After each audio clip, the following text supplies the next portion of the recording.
Well, it's Monday, September 7th, 2020, 11:11 a.m. And I'm going to get another sip. What the spin around with the camera had to do with, I've had a few people message me, your office can't be as junky and cluttered as you say it is. Well, I just proved it to you. I got a bunch of guitars, including my favorite one that I've got to put a new string on because it's broke.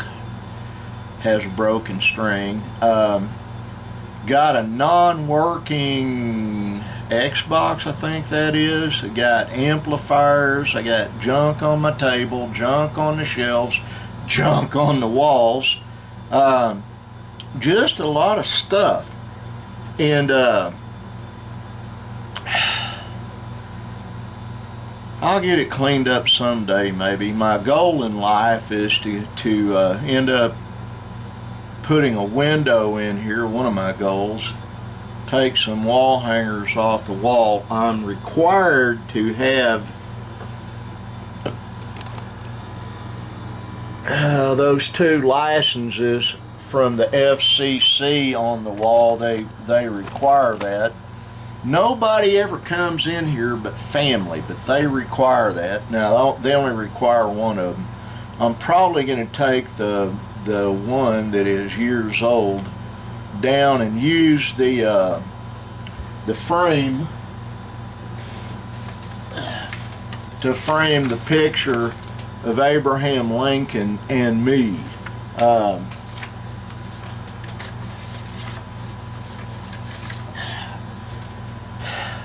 I like having interesting things hanging on the wall. I'll put that old license in a folder somewhere. I've got a big old, well, I'll show you that too, a big old wooden filing cabinet with shelves behind it. And that's a picture of my sweetheart on my computer right there. That is the lovely Linda. Years ago we went to visit Steve and Paula Harden,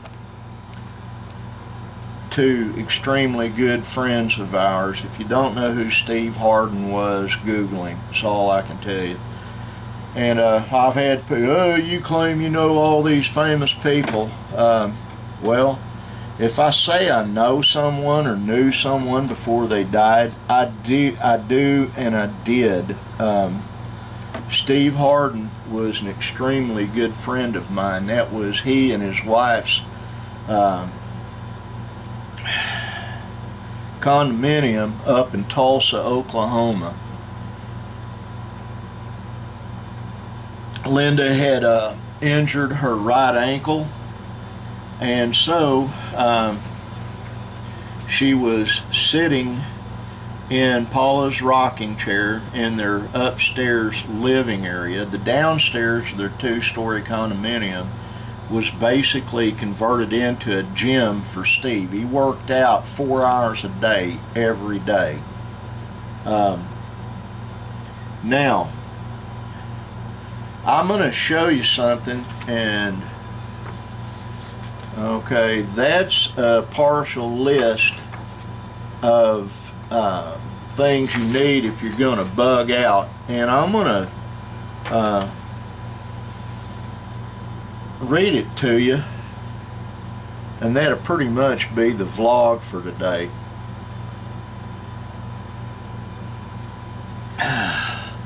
My sweetheart, I hope, is taking a nap. She gets up real early every day. But even the title of this thing is Things You Need for a Bug Out Situation. Transportable food, MREs, water, use a good canteen, one per family member. So if it's a husband, wife, and a couple of kids, canteen for each of you.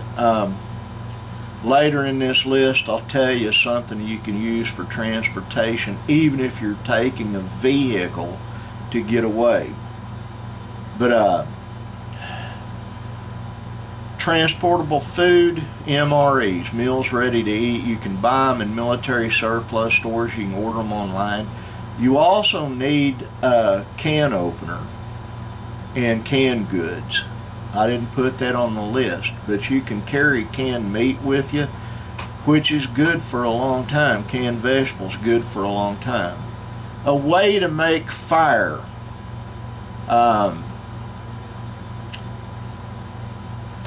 A magnesium and steel. Just a second.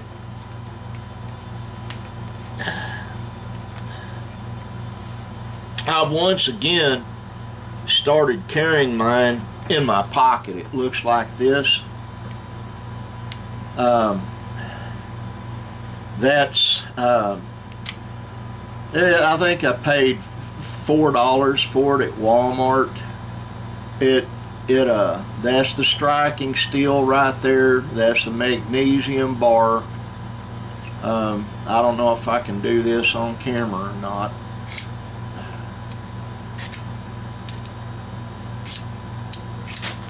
There, now I just hope I don't catch my desk on fire.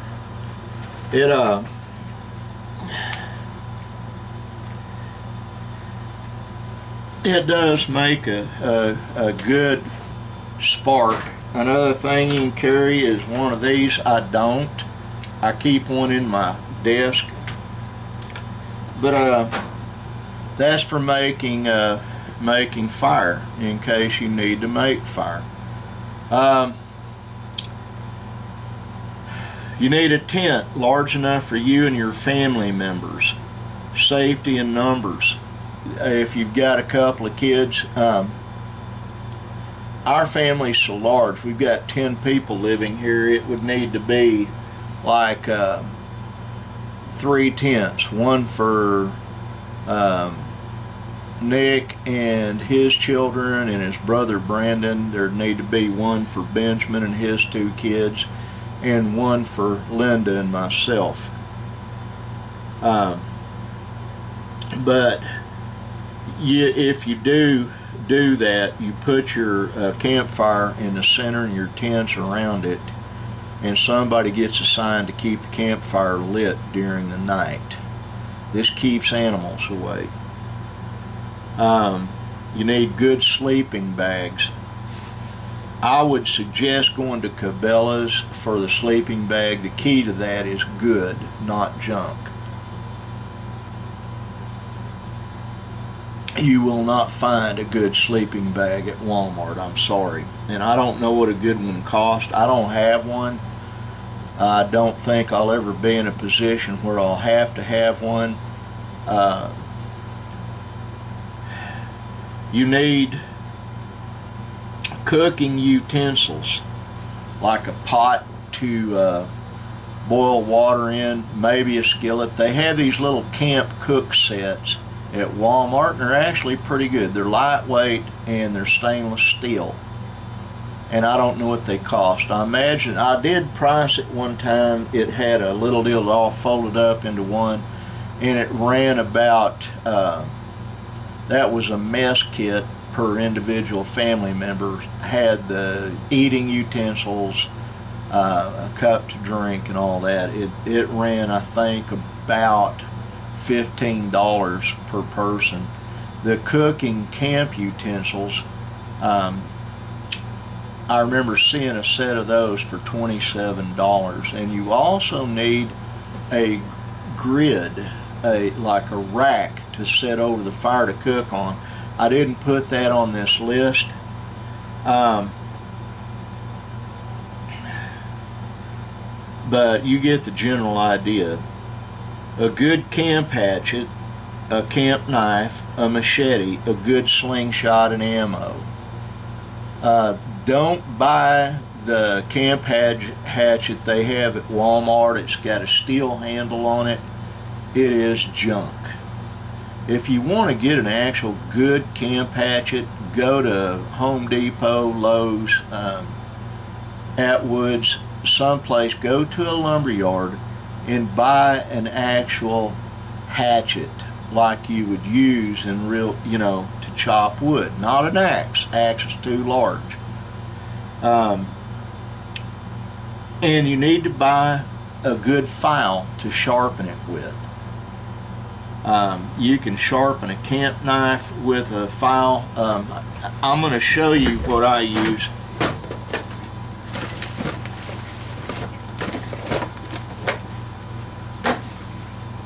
And I actually need to take this in the house later. I'll put it in my pocket because last night Linda and the granddaughter Aurora were making roast and chopping carrots and stuff. That is the coarse side, that is the fine side. It's diamond embedded, and it will put an edge on a knife. You get a file, you file down the edge. If it's a dull knife, you get it to where it's fairly sharp, and you finish it with that. That will go ahead and create a beautiful edge on a cutting instrument. Okay, and those run about $10 at Walmart if you can find them.